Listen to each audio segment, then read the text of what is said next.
માતર તાલુકાના રધવણજ ગામમાં શર્મા પરિવાર ઉપર પાણીની લાઈન નાખવા માટેની બાબતમાં પાડોશીનો ઘાતક હુમલો.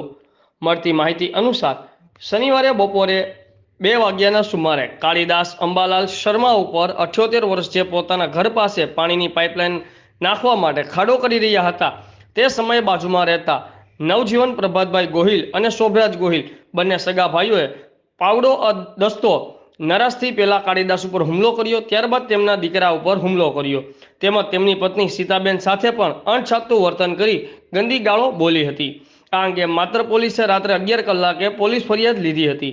પરિવારનો આક્ષેપ છે કે બંને ભાઈઓ માથાભારે અને રાજકીય વગ ધરાવતા હોય, પોલીસ યોગ્ય કાર્યવાહી કરે અને અમારા પરિવારને રક્ષણ મળે તેવી માંગ કરી હતી. બ્યુરો ચીફ અમિત પારેખ, આઝાદ મીડિયા લાઈવ, ખેડા.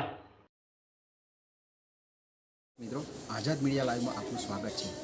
ગઈકાલે માતર તાલુકામાં રધવણજ ગામ આવેલું છે. ત્યાં રાત્રે લગભગ બપોરના જે ઘટના બની, બપોર લગભગ 4 વાગે મારામારી, તે ઘટનાના સંદર્ભમાં આજે તમને લાઈવ દ્રશ્યો બતાવવા જઈ રહ્યા છે કે તે ઘટના બાદ તે પરિવાર કેટલો ભય હેઠળ જીવી રહ્યો છે.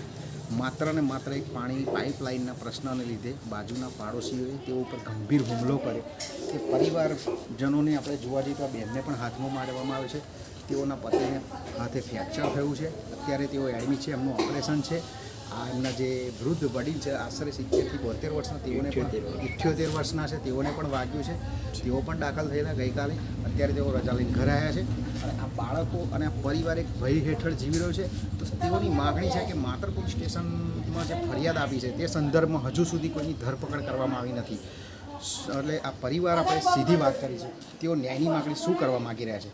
જી બેન, આપ શું કહેવા માગો છો?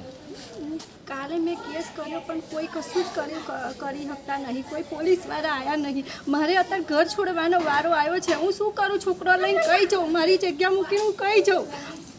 બધું આવી રીતે પજવણી કરી છે, બધી રીતે મને હેરાનગતિ કરે છે. અત્યારે મારો ઘરવાળો દવાખાનામાં છે, કાલે મરી જશે તો કોણ જવાબદારી લેશે? હું આટલી બધી હેરાન થઉં છું. કોઈ મને પોલીસવાળા હરખા હજુ લેવા નહીં આવે. કાલનો મેં કેસ કર્યો છે, 5 વાગ્યાનો કેસ કર્યો છે.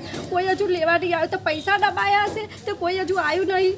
બધું તો અમારું ગરીબનું કોઈ નહીં. જી બેન, તમારી વાત સાચી છે. સરકાર સમક્ષ તેઓની માગણી છે કે તેઓને ન્યાય મળે અને પોલીસ રક્ષણ મળે.